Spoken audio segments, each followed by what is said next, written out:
Barrackpore MLA राज चक्रवर्ती ने ward number 8 के शिव विश्वकर्मा समिति का दुर्गा पूजा पंडाल का उद्घाटन किया। उनके साथ काउंसलर शीश नारायण सिंह, चेयरमैन कमलेश साहू, ओम प्रकाश साहू, उमेश वर्मा के अलावा काउंसलर हजार भी मौजूद रहे। समिति के ओर से मेंबरान कमेटी ने राज चक्रवर्ती का इस्तकबाल फूलों से किया। सना मेडिकल हॉल,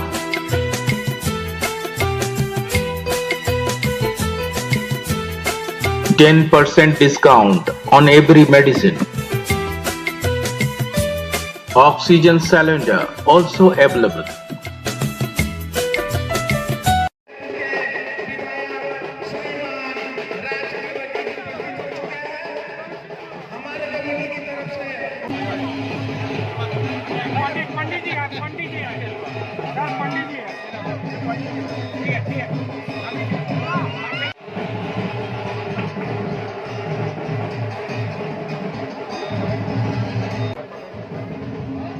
Hey बाबू ने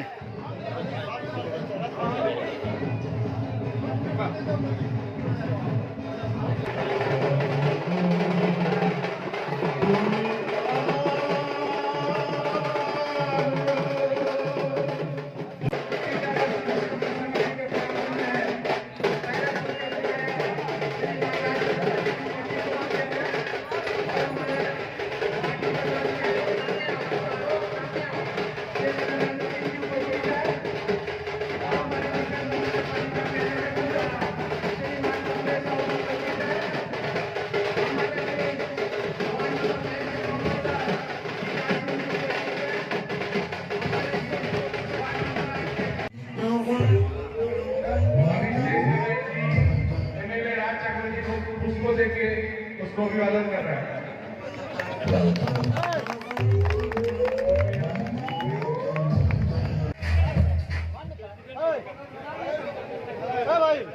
और हमारे वार्ड नंबर 10 के पार्षद श्रीमान शेष नारायण सिंह जी टीटा काउंसिलर को जय माता दी को उत्तरी देकर